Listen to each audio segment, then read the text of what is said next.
आप देख रहे हैं आपका चैनल। जिला सोलन के कसौली उपमंडल के तहत ग्राम पंचायत कृष्णगढ़ कुठाड़ में कृषि विज्ञान केंद्र कंडाघाट के सौजन्य से formation and promotion of FPO कार्यक्रम के अंतर्गत ब्रेन स्ट्रॉन्गिंग सेशन में वर्ल्ड बैंक की ओर से आए एक्सपर्ट एसके चतुर्वेदी ने आए हुए किसानों को विस्तृत रूप से एफपीओ को गठित करने के बारे में जानकारी प्रदान की। प्रस्तुत है आपका चैनल न्यूज के लिए कुठाड़ से राजीव खामोश की ये विशेष रिपोर्ट। आज के जो हमारा विषय है जो चंद्रेजी ने लिखा है, हमारा जो पिछले एक साल से लगभग 10 महीने से एक एफपीओ बनाने का ये टारगेट मिला था कृषि विज्ञान केंद्र कंडाघाट को। तो मेरा नाम आप सभी नहीं जानते, लेकिन फिर भी जानते हैं, कुछ नहीं जानते। मैं डीडी शर्मा हूँ, प्रिंसिपल फार्म मैनेजर कृषि विज्ञान केंद्र कंडाघाट। मेरे साथ डॉक्टर आरती शुक्ला जी है, ये साइंटिस्ट है और पिछले 2006 से ये कृषि विज्ञान केंद्र में भी कार्यरत है। पहले भी कई बार हम आपके बीच आए हैं और आज हमारे साथ जो एफपीओ में एक कंसल्टेंट है एसपी चतुर्वेदी जी। मैं doctor Lokesh Sharma, president FPO Dharampur की ओर से यहाँ उपस्थित सभी गणमान्य लोगों का अभिनंदन और स्वागत करता हूँ।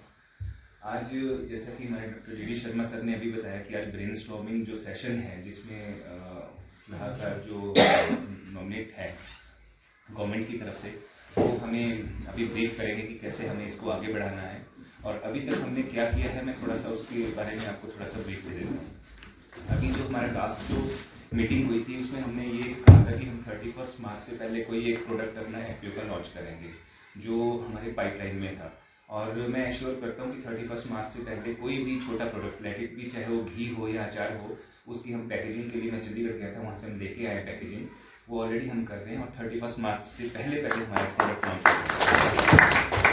सेकंड, जो हमने ये कहा था कि हम इसके लिए एफपीओ के लिए लैंड का जो मतलब अरेंजमेंट करेंगे, बनर्गी में इंडस्ट्रियल एरिया है, तो वहाँ पर हमने जीएम सर से बात की थी। जीएम सर ने विजिट भी किया था, वहाँ पर मिस्टर सुरेंद्र जी भी वहाँ पर थे उस दिन, हरीश जी भी थे, तो वो विजिट करके गए थे। वहाँ पर एक प्लॉट जो है उसका ऑक्शन होना है, तो हम उसमें कोशिश करेंगे कि उसमें हम एफपीओ जो है अपनी ओर से हम मतलब उसको देने की कोशिश करेंगे। उसमें जो बिड लगेगी उसमें हम अपनी तरफ से करेंगे। हालांकि उसमें हमें बोल रहे थे कि आप लोग कर दो, बट हमने अब एफपीओ को ही हम प्रायोरिटी दे रहे हैं, तो हम पर्सनल उसके बजाय हम चाहेंगे कि वो एफपीओ के लिए वो प्लॉट हमें मिल जाए। और वो मतलब एश्योर नहीं करता हूँ मैं कि वो 100% मिले, क्योंकि उसमें बिड लगेगी, जिसकी बिड सबसे ज़्यादा होगी उसको होगा वो। तो हम कोशिश करेंगे उसमें कि वो प्लॉट हमें हमारे एफपीओ को मिल जाए। जो हमारे एफपीओ को अभी जैसे धर्मपुर में कंडा सोसाइटी है कोई, वहाँ पर वो पता नहीं 50 साल पुरानी सोसाइटी है, उन्होंने अब जाके वहाँ पर लैंड ली और उनको वहाँ पर वो बिल्डिंग बना रहे हैं। हमें तो अभी एक साल भी नहीं हुआ है, तो हम मतलब एक अपनी ओर से हम पूरी कोशिश कर रहे हैं कि हमें शुरुआती तौर से ही हम मतलब जो आगे आने वाले टाइम में जो रिक्वायरमेंट्स रहती है, हम शुरू से ही एक टारगेट लेके चले। आप लोगों के लिए 3-4 चीज़ें पहले मैं आप लोगों से जानना चाहता हूँ, फिर मैं आपको उसके बारे में बताऊँगा। मैं ये जानना चाहता हूँ कि एफपीओ की आवश्यकता ही क्या है। अभी जैसे भैया ने प्रोडक्ट लॉन्च भी कर दिया है, प्रोडक्ट मार्केट में आएगा, बिकेगा, फिर एफपीओ की आवश्यकता क्या जरूरत है? भाई भारत सरकार का एक मैंडेट है कि एफपीओ बनाओ इस ब्लॉक में, तो क्या जरूरी है कि हमें हर काम करना चाहिए?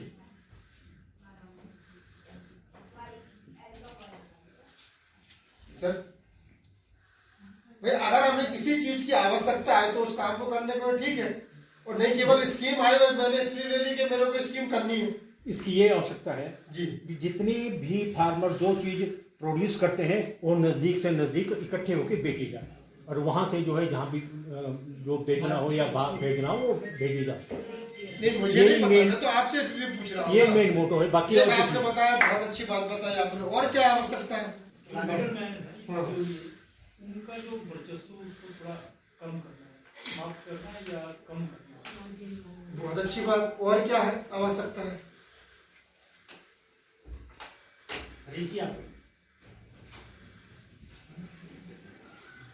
अच्छे प्राइस में अच्छी मार्केटिंग में अच्छी प्राइस मिले। तो ये इसके लिए सरकार की क्या जरूरत है? ये तो आप लोग खुद रोज बैठते हो अपने गांव में, रोज चौपाल लगाते हो, खुद ही मिलकर अपना काम कर लेते। है कोई जरूरत सरकार की? मैं बिल्कुल धरातल की बात करता हूँ कि अगर जरूरत है तो क्या करना चाहिए और नहीं जरूरत है तो क्या करना चाहिए। सर, सरकार की जरूरत इसलिए है कि सरकार प्रोत्साहन देती है, सहायता। हम 40-50 साल से खेती कर रहे हैं, सरकार ने हमारी खेती को कितना प्रोत्साहन दिया? पेड़ में लाया, थाला मैंने बनाया, कटिंग मैं करता हूँ, बेचने में ही जाता हूँ। सरकार हमको बस दवाई, खाद का दवाई तो आज 50% दे देती है, इससे ज्यादा दिया सरकार ने। तो इसमें क्या एफपीओ में दे देगी? आपको एफपीओ बनाने में कोई आपको 2-3 करोड़ रुपए तो देने वाली नहीं है सरकार। नई टेक्नोलॉजी तो हम आपकी बात से एग्री, नई टेक्नोलॉजी डेवलप होगी भाई, एक आवश्यकता है ना ये, क्या अगर नई टेक्नोलॉजी मिलेगी तो हमारा अच्छा होगा। हम वही बात कर रहे हैं, अगर चीज जरूरत नहीं, जैसे अगर आप चाय नहीं पीते तो हम चाय लेके आए तो आपको उसका स्वाद आपके लिए तो बेकार है। अगर आपके मन में एक एफपीओ क्यों बनाना है, मैं आज बताऊंगा आपको क्यों बनाना चाहिए और क्यों आपको एफपीओ बनाने की आवश्यकता है। अगर आपकी समझ में आए तो आज ही निर्णय करना कि हाँ बनाना है। उन्हें तो लोकेश जी चला ही रहे कागज में, 10 महीने से चल रहा ना। हम वो भी मतलब हमें नहीं जानकारी, हम वो बता रहे, वो चलता रहेगा 5 साल तक, लेकिन ना आपको बेनिफिट होगा और ना किसान को बेनिफिट होगा। अगर आप सबको बेनिफिट लेना है तो आपको अपने ऑब्जेक्ट, हम कहते हैं ना, अगर अपना लक्ष्य निर्धारण नहीं करेंगे तो निशाना कहाँ लगाएंगे? जानी में गलत तो नहीं है? तो भैया हमने आज एफपीओ बनाने की बात की, लेकिन हमारा रोड मैप तो है ही नहीं। है हमारा रोड मैप, अगर रोड मैप हम पहले तय कर ले तो शायद हम सफल हो सकते हैं। काम करना, सुनना बहुत आसान, धरातल को उतार के और काम करना और उसको लक्ष्य की तरफ ले जाना बहुत कठिन है। मेरी बात में अच्छी न लगी हो तो मुझे माफ करना। अब मैं आपको बताऊं तो एफपीओ की आवश्यकता क्यों है, और आज के लिए नहीं बोल रहा हूँ। देखिए, पूरे देश की मैं बात कर रहा हूँ और आप अपने प्रदेश की भी उसमें ले लीजिए। आज आपके पास 10 एकड़ जमीन थी बेटे के पास,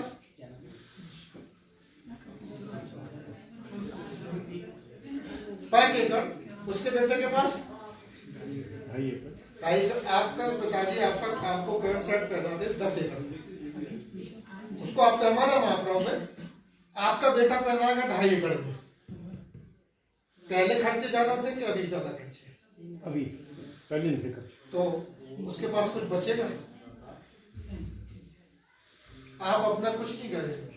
अभी जो यंग जनरेशन है ना, वो उसने एक रुपए का अपने एटीएम में नहीं डाला। जो पूर्वजों ने भर के दिया ना, आपके पूर्वजों जो 800-900 करोड़ हिमाचल को मिलते हैं ना, वो 700 करोड़ रुपए आ गए। आपको एयर पोल्यूशन बचाने का 900 करोड़ सरकार देती है। आपकी सरकार को हर साल कि आपके यहाँ की हवा, शुद्ध हवा नीचे जाती है तो उसके बदले में 900 करोड़ मिलता है। यहाँ से जो पानी जाता है उससे 600 करोड़ मिलता है। 1500 करोड़ रुपए तो आपको फ्री में मिलते हैं, लेकिन किसकी बदौलत मिलते हैं? जो आपके पूर्वजों ने जंगल, पेड़ और जो पानी की स्वच्छता रखी ना, इस वजह से मिलते हैं। अब वही घर पे 700 और 500 पे आ गए। तो एटीएम किसने दिया था आपको? पूर्वजों। आपने उसको कम कर दिया और नीचे कम करते जाओगे। अगर जोत का आकार छोटा आ जाएगा तो खेती करने वाला से उसके जीवन यापन नहीं हो पाएगा। ठीक, अगर उसके लिए दूसरा रोजगार नहीं होगा तो वो उस गांव में नहीं रह पाएगा, या तो उसको पलायन करना पड़ेगा या उसको नया बिजनेस देखना पड़ेगा, खेती छोड़ देगा। उसके बाद 2 ही ऑप्शन बचते हैं, या तो नया बिजनेस करे, क्योंकि खेती अकेले से वो अपना जीवन यापन नहीं कर सकता। तो ये एक हमारे संगठन से होगा कि हम ग्रुप बनाएंगे 20-20 लोगों के, 15-15 लोगों के, और जो भी हमारी जरूरत की चीजें कृषि से संबंधित, खाद, बीज, दवाई, प्लांट, स्प्रेयर, पावर स्प्रेयर, जो भी चीज चाहिए, समस्त चीजें एफपीसी के माध्यम से खरीदो और किसान तक पहुंचाओ।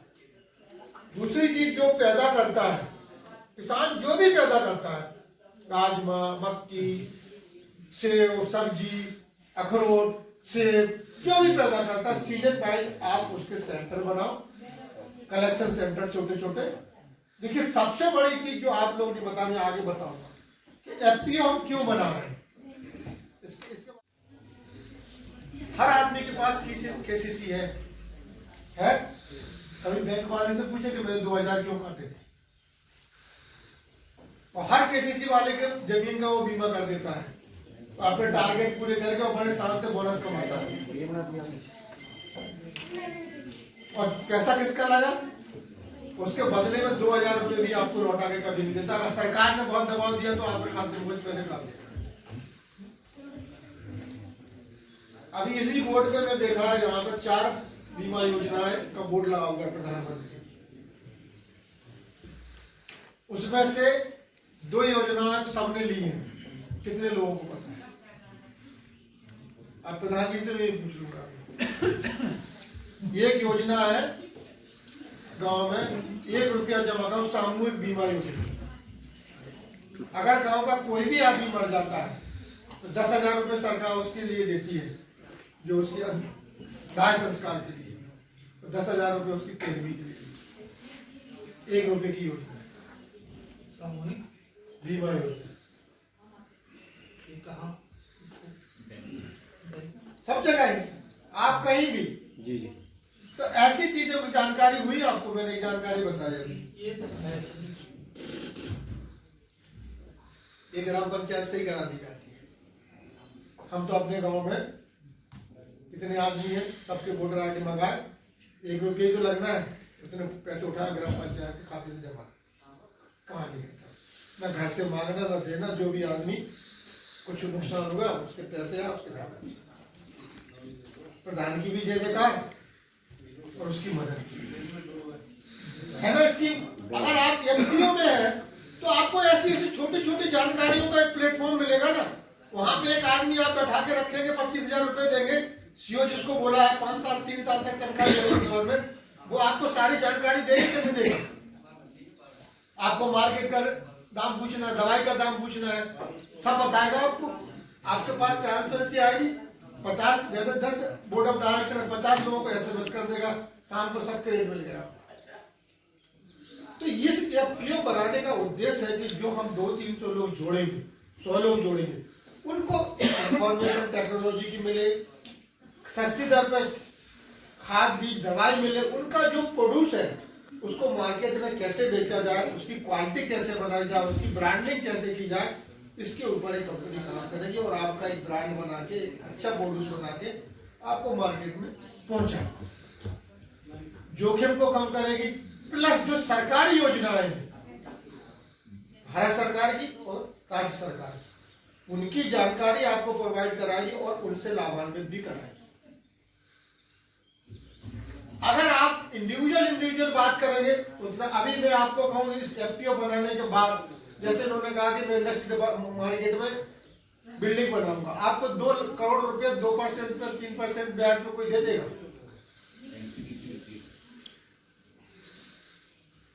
एफपीओ में और जमानत भी कुछ नहीं देना है, केवल 10 लोगों को अपने हस्ताक्षर करने हैं। हमें दे दो 2 लाख रुपए, आप हमारे हस्ताक्षर या किसी बैंक से दिला दो। कितना बड़ा आप सोचो। अगर आप आगे चल के सोचते कि यार मेरे को अपने क्षेत्र में ये बड़ा काम करना है जिससे मेरे पूरे किसानों का विकास हो, 2 करोड़ से 5 करोड़ तक, पहला स्लैब है 50 लाख से 2 करोड़, दूसरा स्लैब है 2 करोड़ से 5 लाख, और तीसरे स्लैब की बात मैं करूं 5 करोड़ से 25 करोड़। सिर्फ 10 लोगों के सिग्नेचर पे और 300 लोगों के नाम पे 25 करोड़ रुपए आपको मिलेंगे, जिसमें 85% डूबने की गारंटी भारत सरकार देगी। डूब गया, भाग में चला गया, सरकार करेगी। कहीं ऐसा स्कूल मिला आपको कि अपने पैसे से बिजनेस सिखा रहा आपको कोई, तो डूब गया तो कोई बात नहीं, सीखो तुम। तो एफपीओ एक ऐसा प्लेटफॉर्म है जहां आप, सरकार की ये मंशा है कि जो 100 किसान प्रोड्यूस करना जानते हैं, सिर्फ क्या करना जानते हैं, पैदा करना, उनको बेचना सिखाना है। उसके लिए अगर हमारे पास 20 लाख रुपए भी बर्बाद हो रहे तो होने दो। किसान को क्या बनाना है, जिस दिन किसान का दिमाग व्यापारी की तरह चल रहा है, उस बात को समझो आप। आपका कोई किराने की दुकान वाला मित्र है? आज आप उससे 10 पैकेट मैगी मांगना, 10 पैकेट, और वो आपसे पैसे लेगा कि नहीं? लेगा। कैसे लेगा। आपके घर अगर वो जाता है कल, आज 70 रुपए दे के 7 रुपए का पैकेट था, 70 रुपए दिए आपने 10 मैगी के लेके चला, कल वो कार्ड लेके आपके घर पहुंचता है और राजमा की दाल आपके घर में साफ हो रही होती है, ठीक? वो कहते हैं यार बहुत अच्छा राजमा है, तो आप उसे कितना दो? 1 किलो? हाँ, फ्री में। गांव में तो देते थे। क्यों? क्यों? इसका जवाब आप दो। आपकी लागत नहीं लगी, तोड़ने में नहीं लगी, साफ करने में मेहनत नहीं लगी। वो इतना अच्छा मित्र था और 10 मैगी लिए आपने, 70 रुपए से तुरंत ले लिए, नहीं तो खाते में लिख दिए। श्रीमान, अगर जिम्मेदार अपनी दिहाड़ी अपनी वेज उसमें जोड़ेगा ना, तो आटा आप नहीं खा सकते। करेक्ट, हम यही कहना चाह रहे थे आपसे। अगर आप जिस दिन हिसाब लगाने लगेंगे ना, तो नहीं, मेरी बात सुनो ना, आप यही गलती हमारे किसान अन्नदाता 2 किलो ले लिया, अगर आप नहीं दोगे तो बहन जी कहते बहुत कमाने वाले बन गए, 2 किलो से क्या होना, बड़े आदमी बन जाओगे। अरे माता ने दिया है, दे दो, क्या होता है, फिर नेता करेंगे। तो ये आपकी सोच की बात कर रहा हूं, यहाँ आप गलत नहीं कर रहा हूं, मैं आप गलत है। देखिए मैं व्यापारी हूं, मुझे 60 रुपए की मैगी मिली तो मैं 70 की बेच रहा हूं, तो ज्यादा से ज्यादा प्रॉफिट आपको नहीं लूंगा, हो सकता है बहुत अच्छे संबंध में तो 60 रुपए लूंगा, लेकिन आपने अपनी कभी लागत जोड़ी नहीं, कोई नहीं जोड़ता, कोई किसान नहीं। वही क्यों, आपकी सोच में ही नहीं है, क्योंकि आपकी जो पूर्वजों ने सोच बनाई या हमारी जो सामाजिक सोच है, देखिए सारा डिपेंड करता है सोच के ऊपर। अगर आपको मैं कह दूं तो आप कल खेती छोड़ देंगे या फिर कुछ नया करने लगेगा। अगर आप जुताई की कास्ट जोड़ो है? और मजदूरी कॉस्ट जोड़ो, फिर आप बेचने जाओ तो फिर आप कहोगे नहीं यार बहुत घाटा है, कुछ सोचते हैं खेती करें या ना करें। मैं आपको अपनी बात मैं आपको अपनी सभी सोचते हैं। मैं यहाँ बैठ के खेती करवाता हूँ, मेरा गाँव है, 100 बीघे जमीन है मेरे पास। मैं पढ़ के आया तो मैंने कहा गांव में मक्की बीजना है, भुट्टा उसका, डंठल मेरा। तो लोग बोले पागल हो गया, ज्यादा पढ़ गया तो पागल हो गया। मैंने 40 बीघे में मक्की बुआई, मेरे पिताजी ने मेरे से बात करनी बंद कर दी, सच में पागल हो गया। मैं आपको पूरी सच घटना बता रहा हूँ अपनी, कि समाज में क्या होता है। जब मैं कोई नया काम करूंगा ना तो लोग क्या क्या उपाधियां देते हैं। अब मेरे पिताजी शाम को बोले बेटा ये कर क्या रहा हूं, मैंने कहा आपको 4 महीने बाद इसका जवाब। प्लीज मेरा आपसे निवेदन है, 4 महीने तक मैं जो कुछ करूं आपका लाख रुपए में देख रहा, आपको तसल्ली है? बोले चलो। 4 महीने बाद मैं आपसे बात कर, मेरी शर्त ये थी कि मक्का भुट्टा तुम तोड़ोगे, डंठल काट के मेरी ट्राली में डाल, ठीक? और मैंने 25,000 रुपए की कुट्टी मशीन है। आज से मैं 92 की बात बता रहा हूँ आपको। उस समय घास के रेट था 1 रुपया 80 पैसे। मेरे यहाँ से कानपुर है 80 किलोमीटर। वो भुट्टा लेके जाता था, हम अपनी गाड़ी में कुट्टी काट के जिनकी डेयरी है वो 1 रुपया 80 पैसे किलो में हमारा भुट्टा बेचता था, वो 60 पैसे का। मेरा 1 किलो का डंठल बिकता था 1 रुपया 80 पैसे। केवल ये मेरा दिमाग था और मेरी सोच थी। आप भुट्टा 60 पैसे में बेचेंगे, बचेंगे पूरे महीने में, पूरे 3 महीने में 30,000। खेती कितनी की? 40 बीघे, बचे कितने? 30,000। तो पिताजी ने मेरे को पढ़ाने में जो 15 लाख खर्च किए वो बेवकूफ थे, और मैं और उससे बड़ा बेवकूफ था। कई दिन लगाया, मेरे को पढ़ाया कृषि से, तो मैं कृषि में कुछ नया करूं ना, मेरी ये सोच थी। अब मैंने डंठल बेचा, गांव वालों ने भी देखा कुट्टी कटती है, ट्राली में लगती है, चला। उसको मैंने पूछा, जब आया तो बड़ा खुश होकर आया कि मैंने तो 60-70 हजार रुपये कमाए 40 बीघे में। बड़ा चौड़ा हो गया। मेरी लागत कितनी लगी? बोले बस 40,000 रुपये जागा, बच्चा कितना? बोले 28। पिताजी के सामने बोले तुम्हें कितना बचा? मैंने कहा 2,10,000। बोले कैसे? मैंने कहा आप एक पेड़ को तोड़ लो, 700 ग्राम का तो निकलेगा। मैं डंटल की कितने पेड़ तेरे? तो 700 ग्राम का निकला, तो मेरा 1 रुपए का एक पेड़ था, तो जितने पेड़ थे उतने मैंने कहा। आप खेती करना जरूरी नहीं है, हमें खेती में आमदनी कैसे हो, इनकम कैसे हो, वो जरूरी है। और जिस दिन आप एक कैलकुलेशन लगाने लगोगे ना, तो आप 10 बार सोचोगे ये पेड़ लगाओ या ये लगाओ या ये फसल बो या ना। अब एफपीओ क्यों बनाना चाहिए मैं आपको बताता हूँ। एफपीओ बनाने का मेरा 5 उद्देश्य है। सिर्फ किसान की लागत को कम करना, पहला उद्देश्य। दूसरा, किसान की उपज को बढ़ाना, दूसरा उद्देश्य। तीसरा, कि किसान जो भी पैदा करता है उसको अच्छे दाम में बेचना, तीसरा उद्देश्य। चौथा उद्देश्य है कि सरकार की जो योजनाएं हैं उनको किसान को कैसे लाभान्वित किया जाए और किसान तक कैसे पहुंचाया जाए। और 5वां सबसे बड़ा लास्ट उद्देश्य है किसान के जोखिम को कम करना। अगर मैं 200 लोगों को बुलाऊं और 200 लोगों का पेट्रोल खर्च करूं और टाइम वेस्ट करूं ना, कि मैंने कितने लोगों का टाइम वेस्ट किया। शाम को सब कहां थे? अपने गांव में। सबकी 3 महीने की प्लानिंग हो गई। अगर हम 3 महीने की प्लानिंग गांव में कर लिए, अब ये आए, यहाँ पे मेरे पास अकाउंटेंट था कंपनी में, इनने मेरे को चार्ट दिया, मैंने एक्सेल शीट खोली और डाल दी। 5 मिनट बाद उससे हमने कहा टोटल करो। उसमें निकल के आया 200 बैग डीएपी, 500 बैग यूरिया, 7,000 डब्बे क्लोरोपोरिफास, या इसके जो भी लिस्ट आई पूरी हमने निकाल ली और उसका एक प्रिंट निकाल। फिर हमने चेयरमैन साहब से कहा कि 5 दुकानदार हैं बड़े बड़े, आप इनको फोन करो। हमने कहीं भेजा तो नहीं आपको, ये सामान चाहिए, आप दाम बताओ। अब आने लगी ना बार्गेनिंग की बात। अभी तक हम किसी दुकानदार से पूछते थे क्या दाम में दोगे, नहीं पूछे ना टेलीफोन पे कभी दवा जाने से पहले या बस में बैठने से पहले। अभी हमें दवा 15 दिन बाद खरीदनी है, लेकिन मैंने दाम कब से लेना शुरू कर लिया? अभी से। भैया क्या दाम में दोगे?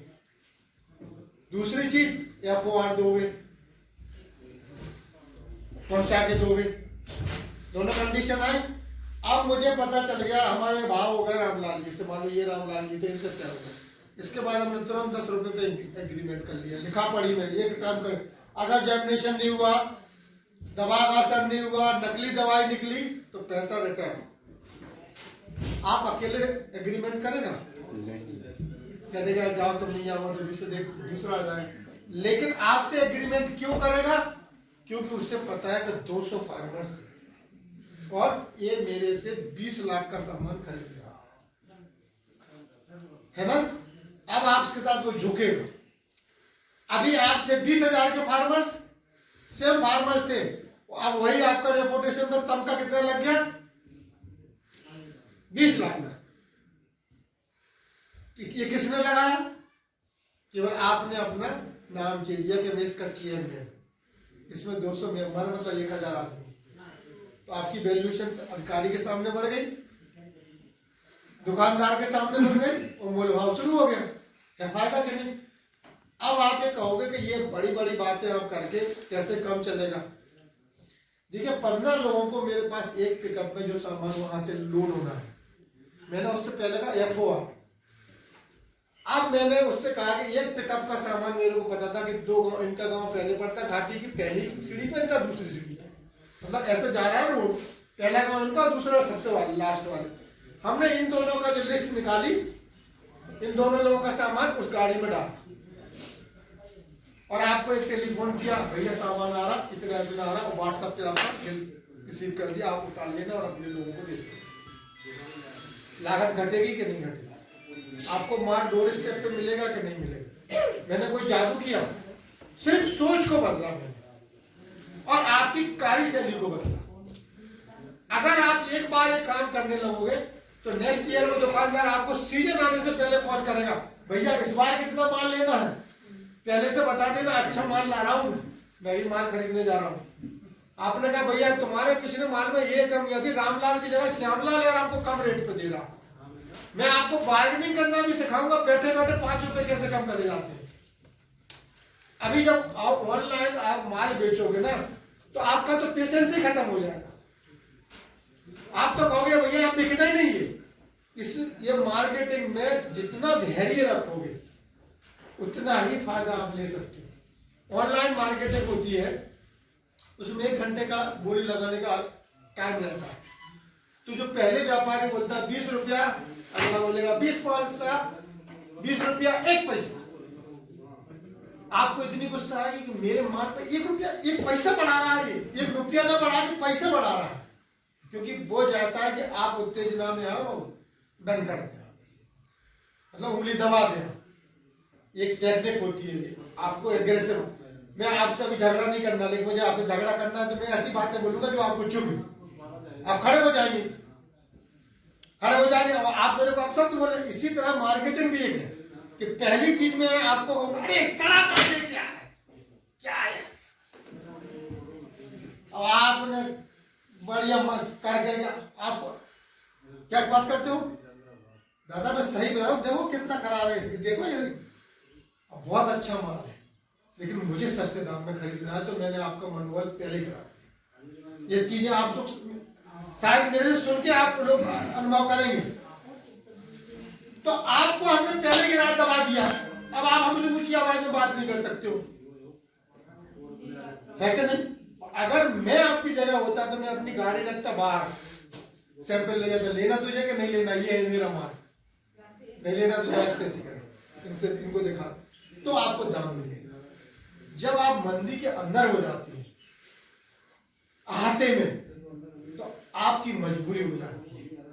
जब सेव दाल में होता है ना तो उसकी कीमत होती है, जब नीचे टोकरी में आ जाता है तो उसकी कीमत घट जाती है। गलत कह रहा हूं? आप उसको 5 दिन रोक सकते हो ना, नीचे आने के बाद आप 15 दिन नहीं रोक सकते हो। मैं सब्जी की बात कर रहा हूं, तो जो मैं चाहूंगा वो करूंगा। तो मार्केटिंग में भी मैं आपको यही सिखा रहा हूं, जब एक्टिव होगा तो हम दाम बेच तोड़ने से पहले तय कर लेते हैं। हम आपको सिखाएंगे भैया कि अब हम पहले कल तोड़ना है सेव, भाव आज ही तय कर लेंगे, इतनी पेटी परसों भेजेंगे तुम्हें इतने दाम में। और ये ऑनलाइन भी सिखाएंगे और बार्गेनिंग करना भी आपको सिखाएंगे। ऑनलाइन में क्या होता है कि जब आपका 1 घंटे का टाइम है तो जो असली खरीदार होता है वो आपको आएगा 55 मिनट, 56 मिनट पे, और उस समय तक आपको इंतजार कराएगा। जैसे उसने आपकी बिड देख ली कि ये माल उसे खरीदना है, तो वो देखेगा ये लोग लगे रहेगा, उसका मुंशी बैठा रहेगा, 1 पैसा 2 पैसा 4 पैसा 5 पैसा। मैं छत्तीसगढ़ में था, मक्का मेरे को 1000 टन मक्का मैंने डालना की थी, तो हमारे चेयरमैन पागलों की दबा दो साहब 200 रुपया पड़ गया, बहुत फायदा है। चुप, मेरे विश्वास है ना, बोले हाँ। तो मैंने कहा बीच में कोई बटन नहीं दबाना जब तक मैं न दबाऊं। 200 रुपया क्विंटल फायदा मिला तो बहुत उनको लगा दिया, जिंदगी में कभी नहीं मिला इतना फायदा। लास्ट में जो व्यापारी आया उसने कहा 1800 की जगह 1950। बोला लास्ट, मैंने कहा 2100 से कम में नहीं दूंगा। आता ना उसने, मैंने कहा 2100 से कम में नहीं दूंगा। बोला लास्ट दम 2050। यस, मैंने कहा बोले 550 रुपए मिला किसान को, और पेशेंस के साथ अगर हम नहीं होते तो 1700 में खत्म कर देता, क्योंकि उसको पेशेंस ही नहीं है। भाव बढ़ गया, अब मिल जब हमने जिसको 1800 में जिसने लगा दिया वो पलट नहीं सकता। पहली चीज ऑनलाइन में ये कि जिसने 1800 लगाया वो नीचे वो आ नहीं सकता, हम लास्ट में उसका बटन दबा ही देंगे। हमारे पास ऑप्शन है ना, 1800 आप बोलेगा तो आपको तो लेना ही लेना है 1800 में, क्योंकि आप बोली लगा चुके हैं। अब मैं आध घंटा इंतजार क्यों ना करूं? तो ये जो पेशेंस की हम बात कर रहे हैं कि बिजनेस में, जब बिजनेस में आप आओगे, अभी आप पैदा करने में हो तो एग्रेशन है, जल्दी जल्दी काम निपटाना है, पैदा करना है, दोनों में बहुत अंतर है। पैदा करने वाले में एग्रेशन होना चाहिए, बिजनेस करने वाले के अंदर पेशेंस मतलब भैया जी की उम्र है 10-12 साल, 15 साल का बेटा है, पढ़ाओ तो बहुत अच्छा पढ़ गया, 100 लोगों का भला कर दिया, बहुत अच्छी बात, उसके लिए ताली बजाओ, अपने लिए और पड़ोसियों के लिए भी। अगर मान लो कम पड़ा तो 15,000 की नौकरी मत करवाओ नौकरी, वो घर में काम करवाओ। मैं आपको जो कहना चाहता, मैं आपको मतलब 15,000 की नौकरी 20,000 में तुम घुट-घुट के जियोगे, वो भी घुट-घुट के जिएगा, उसकी भी जिंदगी बर्बाद कर दी और अपनी भी कर ली। अगर 15 से 20,000 रुपए कमाने का काम यही ढूंढ लोगे तो आपको सफल हो जाए। जैसे मैं अभी एफपीसी में और भी काम आपकी बात करता हूँ, सर्विसेज। एफपीसी का मतलब केवल किसान के लिए काम करना नहीं है, मैं आपको बहुत चीजें हमने ऐड की हैं। सर्विसेज, किसान को खसरा चाहिए, खतौनी चाहिए, पासबुक चाहिए, बैंक चाहिए, नहीं चाहिए।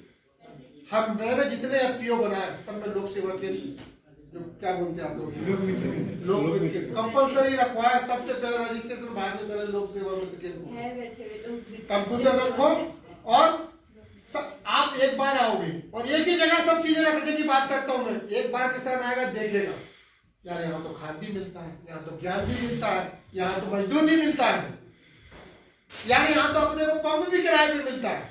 मेंबर वही बन सकता है जो प्रोड्यूस करता है, जो पैदा करता है, चाहे वो उसके पास खेती हो या ना हो। अगर वो बटाई पे लेके भी काम कर रहा है, या जैसे कोई मछली का तालाब लेके मछली बन रहा है, जो भी, या गाय है उसके पास तो दूध बेच रहा है, तो भी प्रोड्यूसर है। इस कंपनी का मेंबर केवल प्रोड्यूसर ही बन सकता है, जो पैदा कर, व्यापारी नहीं बन सकता। किराने की दुकान रखी हो, मेरे पास अगर दूसरा कोई उत्पादन नहीं है तो मैं इसका मेंबर नहीं बन सकता। दूसरी जो सबसे बड़ी बात है कि इसमें जो भी निर्णय लेना है, निर्णय का मतलब समझ रहे हो ना, डिसीजन, वो आपकी किसान और किसान की कमेटी में जो बोर्ड ऑफ डायरेक्टर है उनके माध्यम से ही लिए जाते हैं। ना इसमें मिश्रा जी कुछ कर सकते, ना चतुर्वेदी जी कुछ कर सकते हो, ना आपके एसडीएम भी कुछ कर सकते। अगर आपने कहा कि इस कंपनी को सिर्फ यही काम करना है तो ये कंपनी वही काम करेगी, सिर्फ अनलीगल ना। अब कंपनी में कहा बिना लाइसेंस के दारू भी बेचना है, दारू है। तीसरा जो है, इसका मालिकाना हक, जो आप लोग सबसे बड़ी चीज खो रहे हैं, इसका मालिकाना हक सिर्फ मेंबर को है। इसका जो मालिक है वो आप लोग ही, दूसरा कोई मालिक रजिस्टर्ड हो ही नहीं सकता। चौथा जो सबसे बड़ा लाभ है कि इसमें जो भी प्रॉफिट होगा वो आप लोगों को ही मिलेगा, कोई दूसरा इसको शेयर नहीं कर सकता, चाहे गवर्नमेंट हो, चाहे अधिकारी हो, कोई भी, चाहे देश का राष्ट्रपति हो। और जो पांचवा सबसे बड़ा कार्य है, इस कंपनी को बंद करना, बेचना एक आदमी के ऊपर निर्भर नहीं करता। जितने शेयर होल्डर है, जब तक वो डिसीजन नहीं लेंगे। दूसरी चीज, जो सबसे लास्ट चीज हम बताने जा रहे हैं, इसमें एक बार जिसका शेयर हो गया, वो एफडी बोलते ना हम लोग, ये लॉकअप की तरह है, तो वो पैसा उसका सेफ, बढ़ेगा नहीं तो घटेगा भी नहीं। दूसरी, अगर कंपनी 10 साल चलाने के बाद आप बंद कर देते हो तो जिस आदमी ने जितना से जो भी खरीदेगा, जैसे मैंने खरीदी, तो मैं तब तक इस कंपनी के ऑफिस का ताला नहीं खोल पाऊंगा जब तक जितने मेंबर थे उनसे सर्टिफिकेट नहीं ले लूंगा कि आपका जो शेयर था वो हमने रिटर्न कर दिया। अगर मैं ऐसी गलती करता हूं कि लोगों को पैसा लौटाए बगैर, सर्टिफिकेट लौटाए बगैर कंपनी का ताला खोल देता हूं, और आप थोड़े पढ़े लिखे थे और आपने अगर रिपोर्ट कर दी मेरे खिलाफ, तो मेरे को 6 महीने तक जमानत मिलेगी। ये क्यों रखा गया? क्योंकि लोगों को, सरकार को ये पता है, हम जैसे लोगों ने रखवा, किसान को तो बोला है, उसको तो पता ही नहीं कि 1000 काय के लिए दिए थे, काय को साइन करा लेगा। अगर कभी कंपनी बड़ी होने के बाद बिकती है तो उसका हक उस तक पहुंचे, और जो भी खरीदार है उसको सबमिट करना पड़ेगा कि मैंने सब जितने शेयर होल्डर थे उनका शेयर लौटा दिया है और ये मेरे पास प्रमाण है, तभी आप उस कंपनी को ऑनर कर पाएंगे। तो ये कंपनी से आपको नुकसान कुछ नहीं है कि अगर आप इस कंपनी के मेंबर बनते हैं या इस कंपनी को अच्छे से चलाते हैं तो आपको कुछ डिसएडवांटेज है। एडवांटेज बहुत है, लेकिन एक चीज हम आपसे कल्पना बहुत अच्छी होती है, साकार करना बहुत है।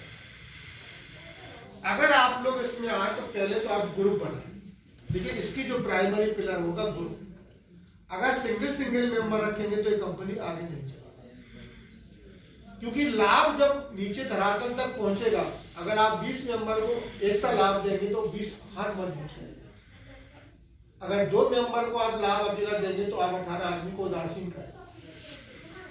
तो मैं आपसे चाहता हूं कि आप ग्रुप बनाएं, ग्रुप पे एक मुखिया चुने, अपनी मर्जी से चुने, हमें इससे मतलब नहीं है।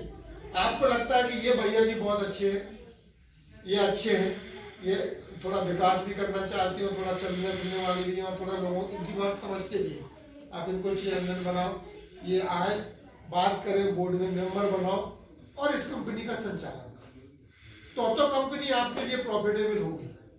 और अगर अभी जैसे डॉक्टर साहब चला रहे हैं 10 बोर्ड मेंबर हैं, 100 लोगों तक जब काम होगा तब देखा जाएगा। तो कंपनी 2 तरह से बनती है, एक टॉप टू बॉटम, ऊपर से नीचे की तरफ, एक नीचे से ऊपर। तो आपने अगर देखा होगा पहाड़ों में कि ऊपर से जो पानी आता है तो नीचे क्या लेके आता है? मिट्टी, पत्थर, जंगली, पूरे पहाड़ की। किसका नुकसान करता है? इसमें किसानों, ऊपर वाले का नुकसान होता है। आप ही लोगों की जमीन है, और नीचे से ऊपर जो पानी जाता है जाता है, क्यों नहीं जाता है ना, पंप लगा के भेजते ना ऊपर, तो सब्जी उगती है, पेड़ों में सिंचाई होता है, ड्रिप लगता है, टैंक बढ़ता है, पीने को मिलता है ना। ये क्लियर डेफिनेशन और डिफरेंस है। अगर कंपनी में आप 20-20 लोग बना के, ग्रुप बना के खड़ा करोगे, लेयर है, मैं आपको कह रहा हूँ कि हमने कहा ना कि आप 12 साल तक कंपनी तोड़ नहीं पाओगे। अगर आप दंगे का लेयरिंग अच्छे से करोगे ना, जैसे 20 लोग अच्छे चुने, एक ग्रुप बन गया, हर गांव में ग्रुप बने हैं, अगर 10 ग्रुप में 200 लोग हैं और जो 10 लोग हैं वो आके अच्छी मीटिंग करते हैं और अच्छे से कन्वेंस करते हैं, तो मैं आपसे कह रहा हूँ 5 साल तक तो बेहतरी टूटी। अब उसमें से क्या हुआ कि 4 ग्रुप खराब भी निकल गए, तो भी आपके पास 150 लोग हैं। ये मानते हैं? अगर आपने ये कहा कि मैं 10 लोगों में जिस दिन प्रॉफिट हुआ, 4 तो वैसे उधर चले गए, और 4 के पास बची, उसमें भी टकराव होगा, तो कंपनी 5 साल तक जब तक कागज सरकार में चली, इसके बाद इंडिविजुअल हो गई। इंडिविजुअल मतलब व्यक्तिगत हो गया, और व्यक्तिगत अप्रोच में फिर आप जहां से चले थे, फिर तो आप व्यापारी हो गए, जो ट्रेडर्स बैठा है, यहाँ भी बैठे हैं कई लोग, फिर तो आप वही कैटेगरी में आ गए। अगर आप देखिए दुकान कौन सी चलती है, जिसके पास कस्टमर होता है। 2 करोड़ में मात्र 2% बिजनेस रखो आप प्रॉफिट, 2% किसान का, 2% तुम्हारा, तो भी 5 आदमी का रोजगार फिक्स हो गया। 5 आदमी के मम्मी पापा के साथ बैठ के खाना खा सकते। This is the concept for FPC. मैं इस तरह से सोचता हूँ कि अगर हमने किसी को नुकसान नहीं पहुंचाया, ना हमने प्रॉफिट कमाने, हमने सिर्फ ये कमाया कि मैं अपने घर में रह के अपने पापा के साथ रोज खाना खाना और अपनी रोटी चलाना, तब भी मैंने 2 लाख रुपए कमाए, और 2 लाख रुपए में दिल्ली में जाके नहीं कमा। हम लोग आज के युवाओं को जब तक नहीं जोड़ पाएंगे तब तक सफलता नहीं मिलेगी। तो लोकेश जी से भी निवेदन है कि जितनी भी हमारी 5-6 पंचायतें हैं जो इससे जुड़ी हुई हैं, फार्मर प्रोड्यूसर ऑर्गेनाइजेशन से जो जुड़ी हैं, उनके युवाओं को सबसे पहले संगठित करना पड़ेगा। और युवा लोग ही हैं जो पूरा का पूरा जो स्ट्रक्चर है, जो हमारी जो सोच है उसको बदल सकते हैं। और यदा कदा हमें अब कमर्शियल फार्मिंग की ओर आना ही पड़ेगा, क्योंकि जैसा हम जानते हैं कि 1 बीघा में अगर हम गेहूँ लगाएंगे तो 1 क्विंटल, ज़्यादा से ज़्यादा 1 क्विंटल गेहूँ होगा, उसकी कीमत कितनी होगी? 2200 या 2300 रुपये होगी। अगर उसकी कॉस्टिंग लगाई जाए तो मेरा ख्याल है पूरा 800 रुपये बचते होंगे, जैसा कि हम भी करते हैं। तो अब इन चीज़ों को छोड़कर हिमाचल जैसे प्रदेश में एग्रीकल्चर और हॉर्टिकल्चर की ओर आना होगा। और यदि हमारे गांव में पूरी तरह से अगर एग्रीकल्चर को भी और हॉर्टिकल्चर को भी अगर कमर्शलाइज किया जाए तो बहुत अच्छे स्कोप है। तो अपनी सोच को तो बदलना पड़ेगा। देखते हैं कितना टाइम इसमें लगता है। आशा करते हैं कि जल्दी सब लोग समझेंगे। आप देख रहे हैं आपका चैनल। प्लीज सब्सक्राइब करें और साथ ही बेल आइकन को भी दबाएं ताकि आपको मिलती रहे हमारी हर अपडेट की नोटिफिकेशन।